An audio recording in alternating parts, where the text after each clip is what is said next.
หมูใหญ่เติบอันนี้ความสูงมันยอดประมาณ2 เสาปลายนี่เฮา3มันทุกคนเหี่ยวหลังนี่เนาะตะพุ่มอยู่นะนี่ปักชิปเลยนี่เรียบร้อยแล้วขดหลังมันก็โอ้ยยาวขนาดมาอีกแล้วน้ำเพื่อที่ตัดเพื่อน้ำหมูเพื่อนนั่น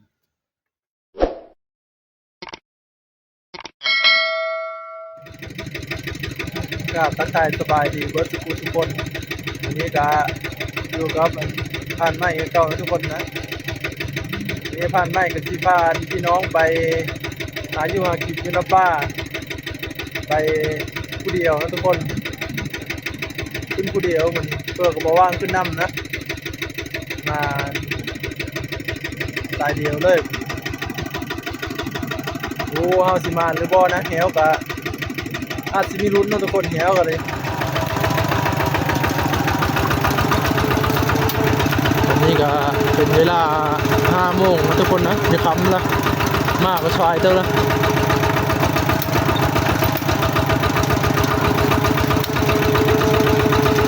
5 โมงแรกนะทุกคนจะเป็นตกดินแล้วไปหอดแต่พอดีค่ำพอดีมืดนะ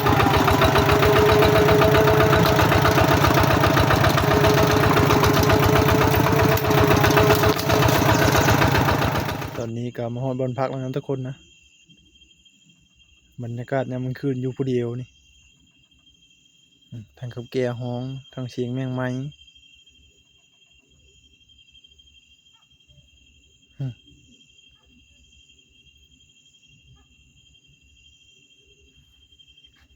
มาหอดนี่ก็ที่ได้กินข้าวกินเพลแล้วก็ไปหายามเหี้ยวก็เลยทุกคนเลยยามกับยามเมื่อ3-4 หลังยามบนแคมทางทุกคนเนาะยามแคมทางพุ่นละบนกลางดงกะมื้อเช้าพุ่นละทุกคนเลยฝนตกหลายทุกคนฝนตกหลายแต่ย่านอันนี้นะย่านขี้เข็บแมงงอดงูออนไลน์ทุกคนไอ้ฝนตกใหม่นี่ฝนตกแห้งแต่น้ำมื้อนั้นนะมื้อนี้ก็จะตกอยู่บนจักมามทางน้ำอั่งอยู่ทุกคนเลย เดินทางมานะฝนตกใหม่เนี่ยนี่ขี้เข็บออนไลน์ทุกคนเลยขี้เข็บงูกระบางูมีพิษนะออนไลน์ขนาดเอาหากินนะหลังจากอุ่นท้องแล้วเราก็จะได้ไปหานัดเลยทุกคนเลยหาสถานการณ์เนี่ยแบบนี้เลยเรายามเหี่ยวผมเนาะ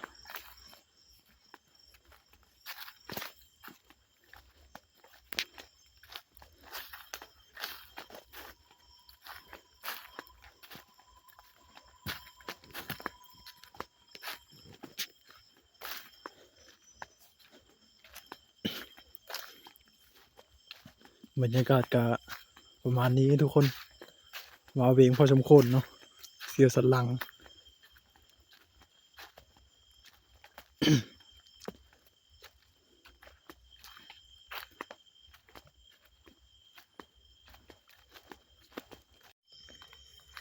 เหี่ยวหลังนี้ก็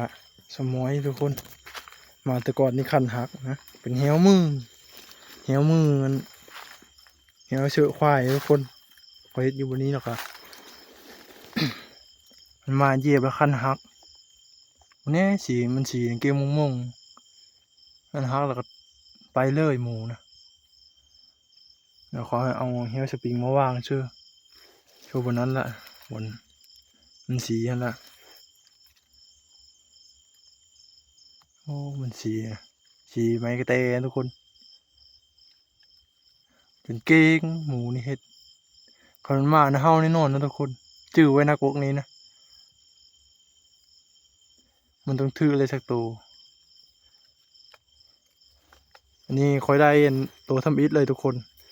ถือหมูชอบปลายอยู่นี่ละปีนยามน้ำหน้านะไปชอบปลาย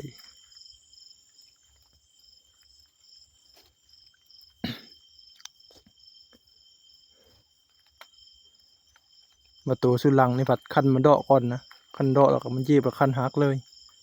บ่ถือซ้ำมารอบนี้ก็ยังบ่เฮาอยู่นะไปยามล้างต่อไปทุกคน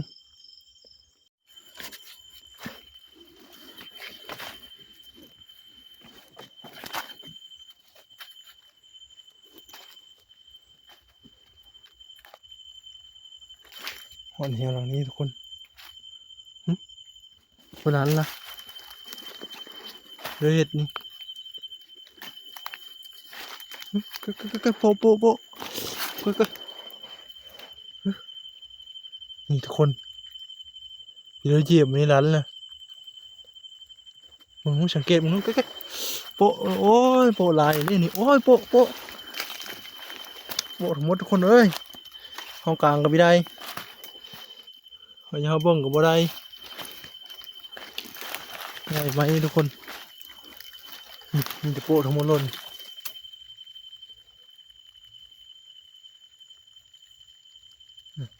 โปครบเจ็บใช่ไหมนะ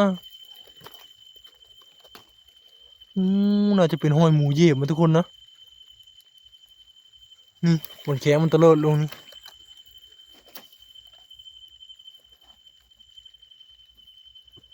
เหยียบตะเลิดลงไปเลยห้อยนี่ก็แม่นห้อยนี่ห้อยนี่ก็ได้เหยียบมันนั้น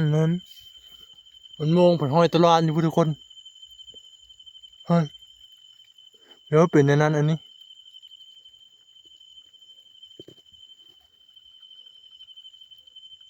โอ้ผ่านหลังนี่มันเฮียสปริงนี่นั่นตัวพูบที่ทุกคนเลยโปะก็สำราบอยู่โปะลายก็ลายเลยเนาะโปะนี่ก็ดิเย็บเป็นจนแปะจนเจ็บนะทุกคนนะเป็นนะคอนเมนชัดใหญ่เนี่ยโปะเจ็บได้เป็นทุกคน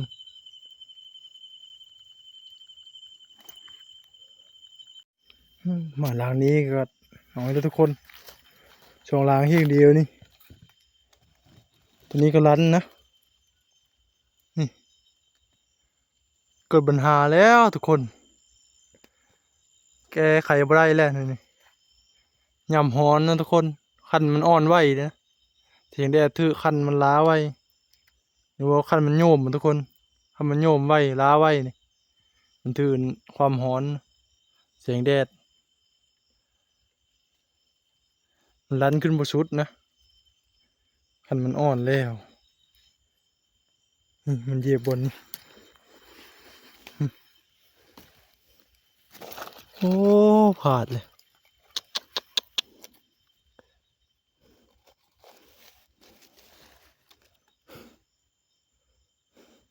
ผาดชองแล้วทุกคนเอ้ย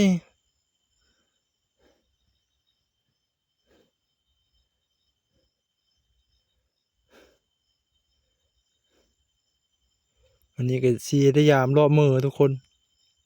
ยามรอบมือหานอนเลยบัดนี้หานอนไปหาตื่นมื้อเช้าใช่ไหมตื่นมื้อเช้าหาตอกไก่ตอกกาทุกคนเลยหาตอกไก่ยามให้หมูนำทักทายสบายดียามเช้าทุกคนนี่ก็มีสมาชิกมาเติมอีกผู้นึงนะเป็นมามลังมาพบกันอยู่ตรงอยู่ป่านี่นะทุกคนผ่านสีนะทุกคนนะผ่านสีผ่านไก่นะ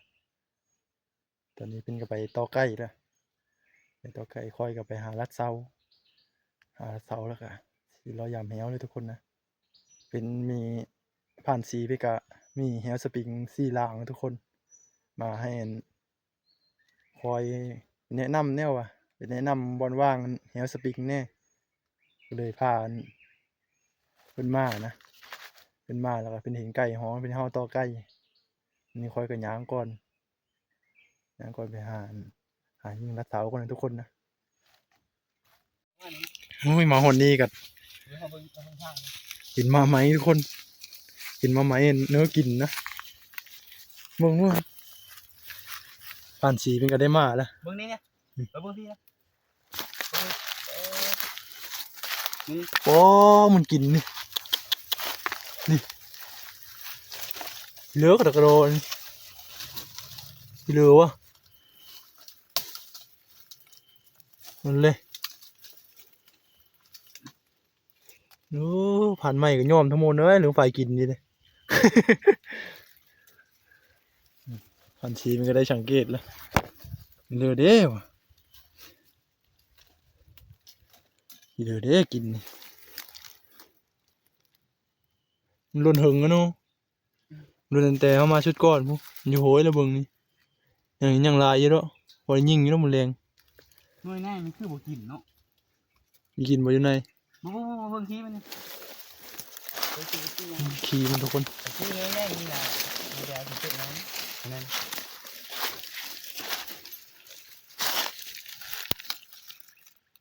หรือวะงึดเด้อไฟนี้เชื่อ มื้อเช้านี่ ตัวไก่อยู่จังจอบเอาอะไรนะวางไปน้ำบ่อไปแล้วเอากันดิ ข้างล่างสิ โอ้ไก่ก็มีแมนไก่โอ้ยมันไก่กับฟาดนี่นะมีนะหอยมันจิกนะเห็นดิทำไมนี่ขนาดนี่อ๋อตัวน่ะเต็มหอดอันยะอยู่มันกินนะ ก็เหาะบ่เนาะ หอดอันยะอยู่ มันตกก็เหาะก็ได้เนาะเอามา กิลิกกิโลดีดอก ราฟคือไปถือมากราฟนะเป็นกระหอกให้ นี่ลืมพอลืมกลับอย่างแต่ยามาโนชี แต่ว่ามันกระหอกให้นี่มันน่าจะมีการ์ดตัวนี้เนาะอันนี้คือคล้ายมันขย่ำเนาะขยำแล้วมุนเลยนะ เห็น อือ เห็นหมด เป็นเห็นนะ พอเห็นมันขี้น้อยก็ได้ อันนั้นเบิ่งมากิน ไก่บ่ เลยนะ ไก่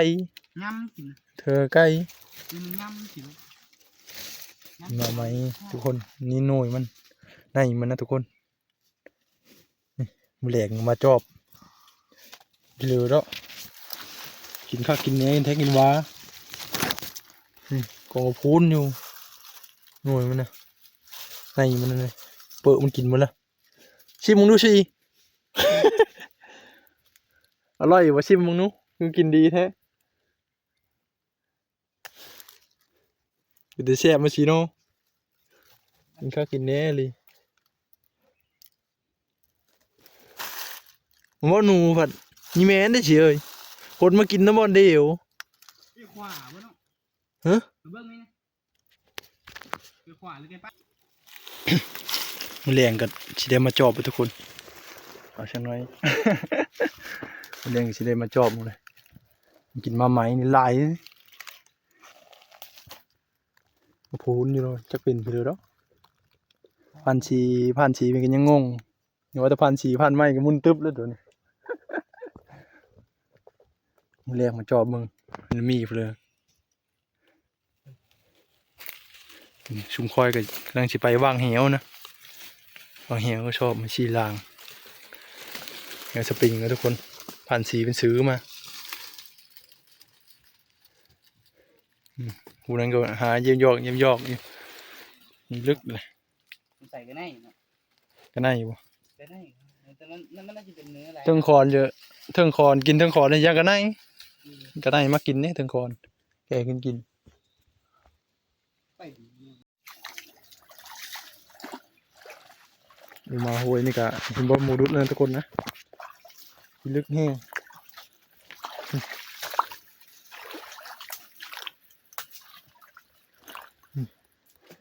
หมูนี่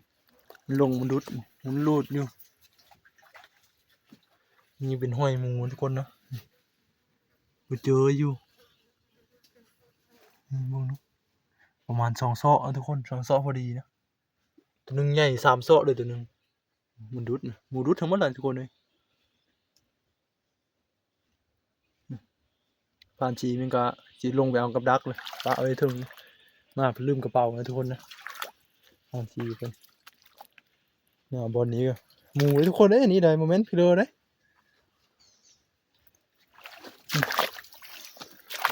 แม่จนโจ้อยู่เนาะหมูใหญ่ลงแม่ โอ้โห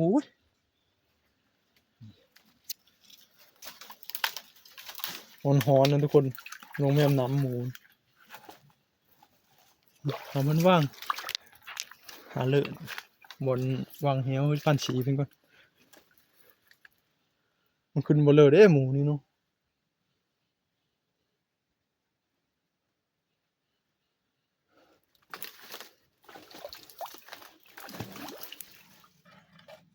ผ่านสีเป็นกะสีลงกับดักเลยบัดนี้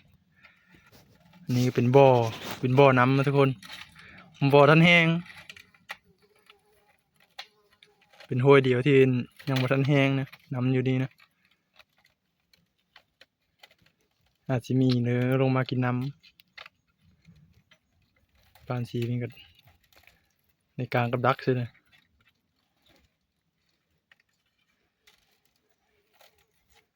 มันมีทั้งห้อยเห็นก็ห้อยมุงนะลงทุกคน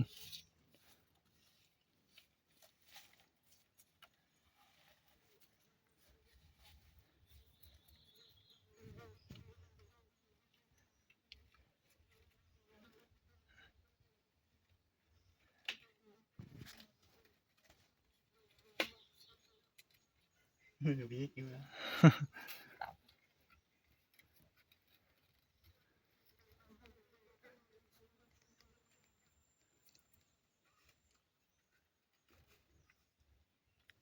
อันนี้ใกล้สิแล้วนะเอาขึ้นนี่ละ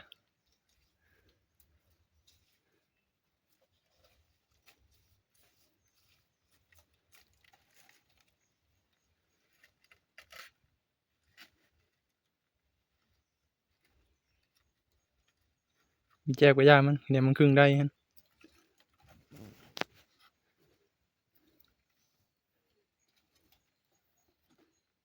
ล็อกแล้วบ่ล็อกละเจอดีจากเลย มีที่อยู่แบบนั้น เรียบแล้วมีบ่อนั่นเรียบร้อยเลยเฉยๆดิมือเจ้านี่ก็อย่าแล้วนะทุกคนนะหาบอลว่างล้างต่อไปทุกคนโอ้ยนี่กับหมูลงพิลึกอยู่ดิ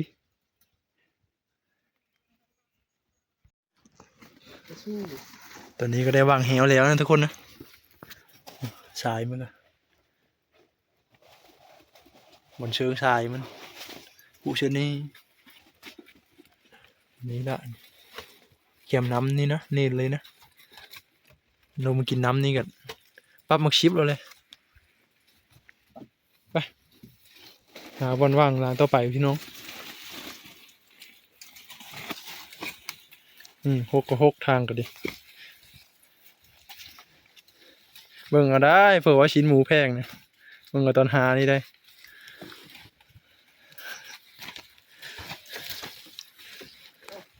หาเนี่ยแล้วขอนยังแพง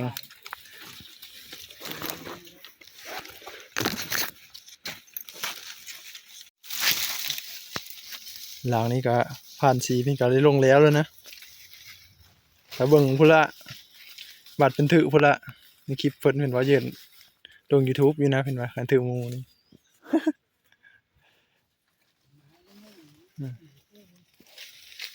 แต่ก็เอาไปปิ่นผ่านใกล้นะเดี๋ยวนี้เป็นแนวแล้วเห็นว่าอย่าแวกแนวแล้ว เป็นพันใหญ่เขา อย่าเป็นพันใหญ่คือเขาละพันใกล้อย่าเป็นกูพานนะวะแล้วเอาชื่อว่าพานนะได้แล้วนะว่างกันบนทางลงนี่ทุกคนคนบ่เที่ยวนะมีแต่หมูเที่ยวมาเห็นหมายเด็ดแล้วทุกคนน้ำโอ้ยนี่ เดี๋ยวมันจ้อยอยู่ทำเดือใกล้โลด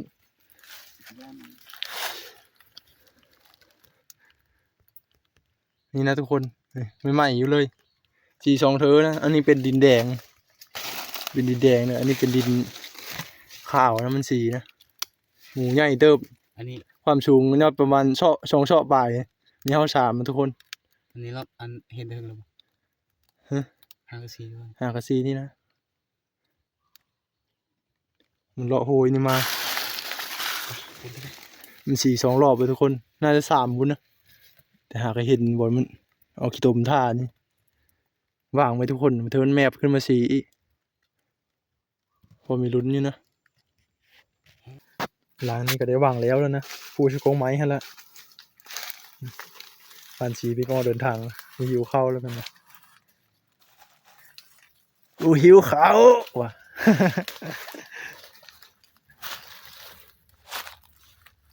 มันสีก็มึงอย่างนี้ทุกคนนะถ้าลุ้นบัดยามนะทุกคน มีมายามผ่านสีเป็นยามนะยังโอนแทใกล้มีผ่านสีเป็นกระชิมเมอร์นะเกือบเป็นกระคาดเกือบค่อยกระคาดมีผู้ตีนเป้าทั้งหมด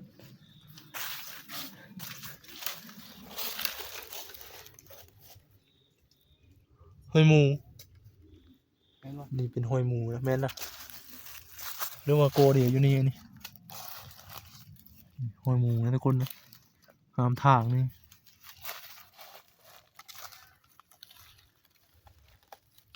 มีได้เหี่ยวอยู่ไหนอีกันดิ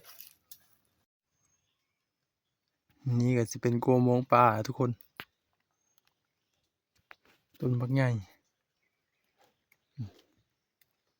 กัวมองป่านะนี่นะมองเทินมองป่าก็มิมอยู่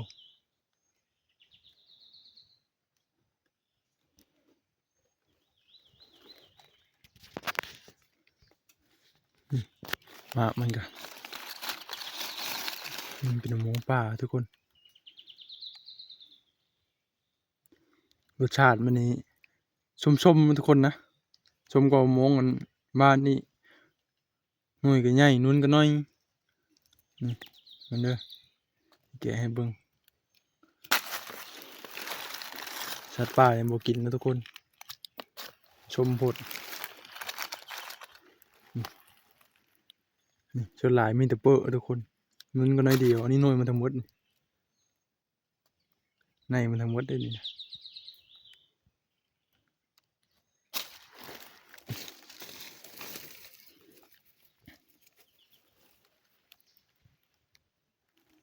เหลือทุกคนมีแหวหลังนี่เนาะตะพุ่มอยู่นะฮะโอ้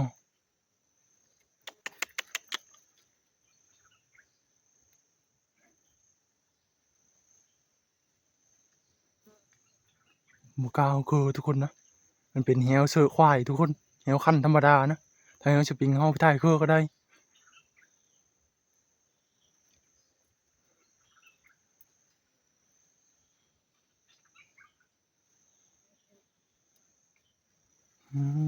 น่าจะประมาณ2 โซ่ทุกคนนะเบิ่งก่อนนะเนาะ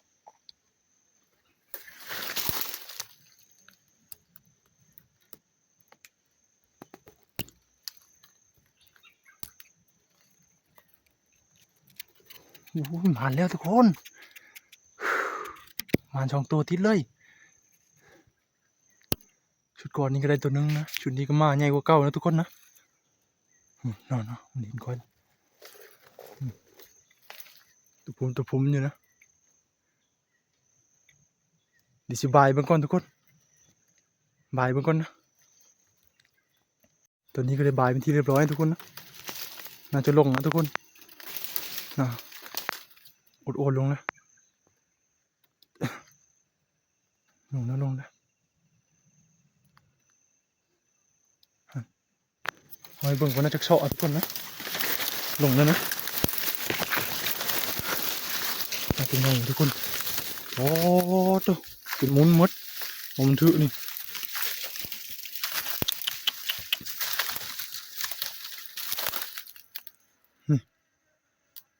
หมุนหมดเลย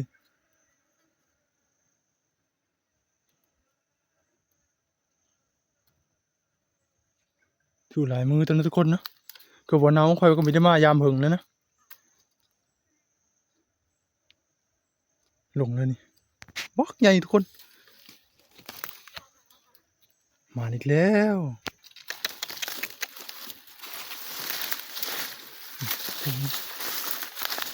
โอ้ตัวมันถือทุกคนมันขันมันเลยใหญ่นึงหากระถือนะหมูนี่นะ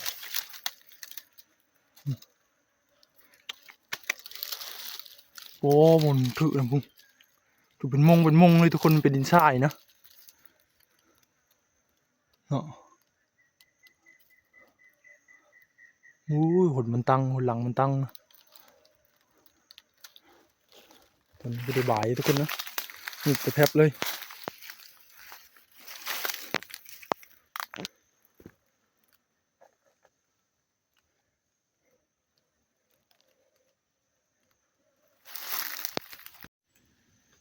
หมานมาดีก็ซิได้โทรหาบ้าวกำชูแล้วทุกคนนี่ปักชิปเลยนี่เรียบร้อยแล้ว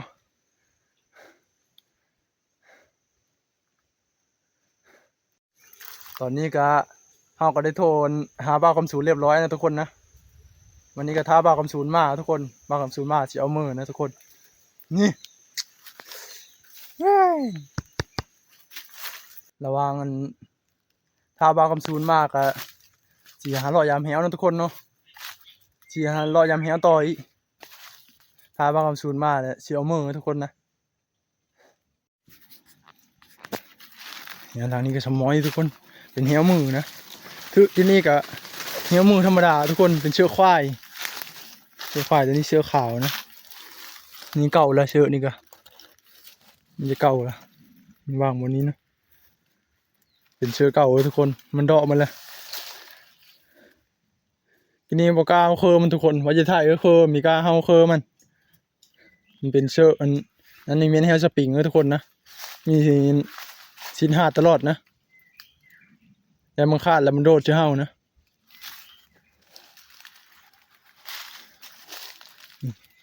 คันไม้ตัวนี้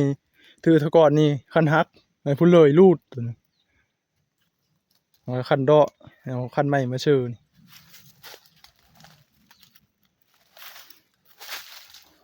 มาหดบอลว่าชีส่วนนั้นผ่านสีไปเอามาไว้ท่าเบ้าศูนย์นะทุกคนมาเบ้าชีก็ผ่านสีเป็นกระโมป้าทุกคนโอ้ยว่าบ้านสีเป็นกระโมป้าเชื่อเหี้ยวแล้วกับโมป้าเดียวทุกคนมาเลยตะค่อยผู้เดียววันนี้มาท่าบ้าคำศูนย์แล้ววันนี้เชื่อเราจะไปเอาผ่านสีนะผ่านสีกระโมป้าละท่าบ้าคำศูนย์ก็จะมวยทานนะทุกคนวันนี้ก็สิลองเอามาผู้เดียวลองเบิ่งนะสิไหวหรือบ่สินักสำเร็จนะทุกคนนะพอดีล่าบ้าคำศูนย์มาพอดีนั้นเลยขึ้นห้างเลยทุกคนเอาศูนย์มาพอดีขึ้นห้างเลย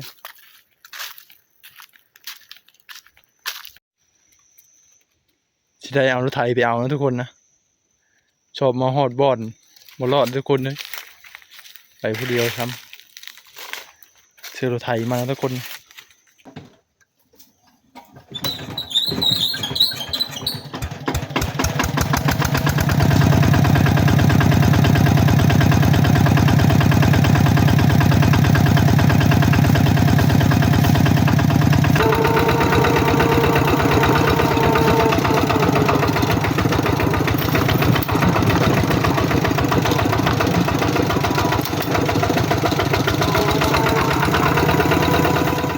เฉยเหี่ยวก็สิประมาณ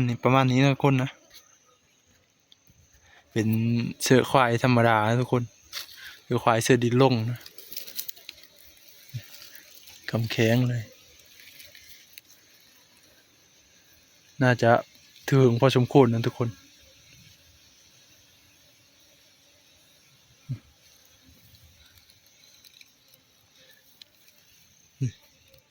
ขดหลังมันก็โอ้ยยาวขนาด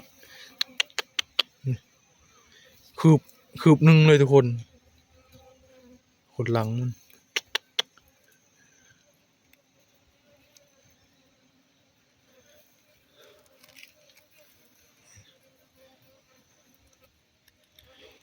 แต่ได้มาตัวนี้คนดกประมูทุกคนเลยปะวดเชอะบันวดเชอะสิได้เอามือของบอดเลยทุกคนเลยแต่งหามเลยบันไปทุกคนพูละลงไปจี้อยู่โห้ยพูละบนน้ำซางอยู่เขื่อนน้ำซางเนี่ยโอ้ผ่านใหม่จัดไฟ2 โซ่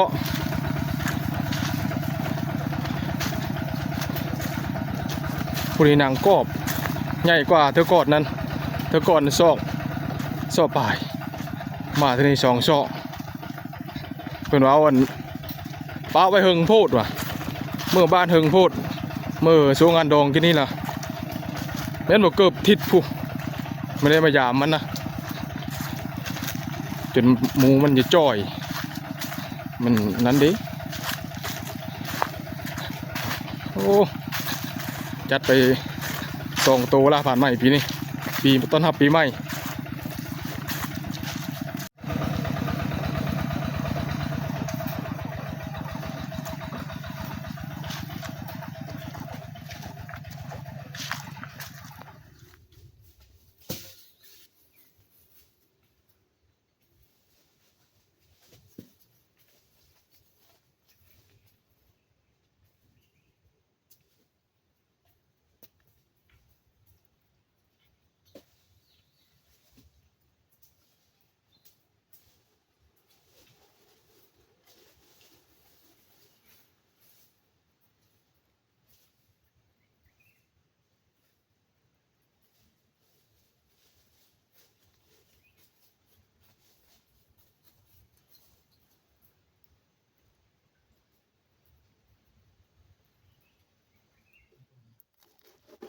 นำเข้ามาถึงขับมดดกนะ บอก มานำอันนี้นะมานำหมูเพิ่นนั่นหนุ่มมียักษ์มันได้นี่พยายามกลับผู้ใดมันรูดที่เดียวมันเป็นได้หรอเขานำมันรูดตีก็ต้องตีพิษเลยจะเธอ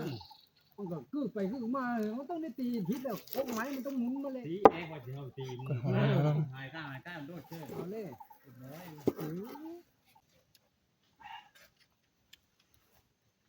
ไม่ถามนั่นเบิ่งเอาสูตรผ่านใหม่เอาใช่เลย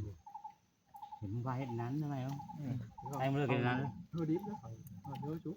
ได้ปลาเห็ดเลยเตียวดาเอาพอไม่กินดิ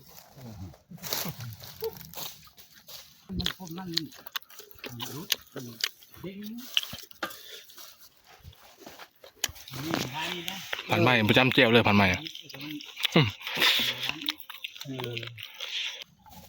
มาแรงรถหูหอมเลยเห็นพ่อแรงกลับขึ้นวิมาพาวนะมาไล่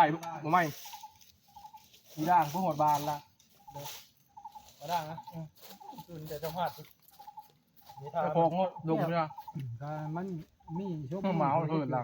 จะข้าวเมาสีได้จะข้าวในข้าวได้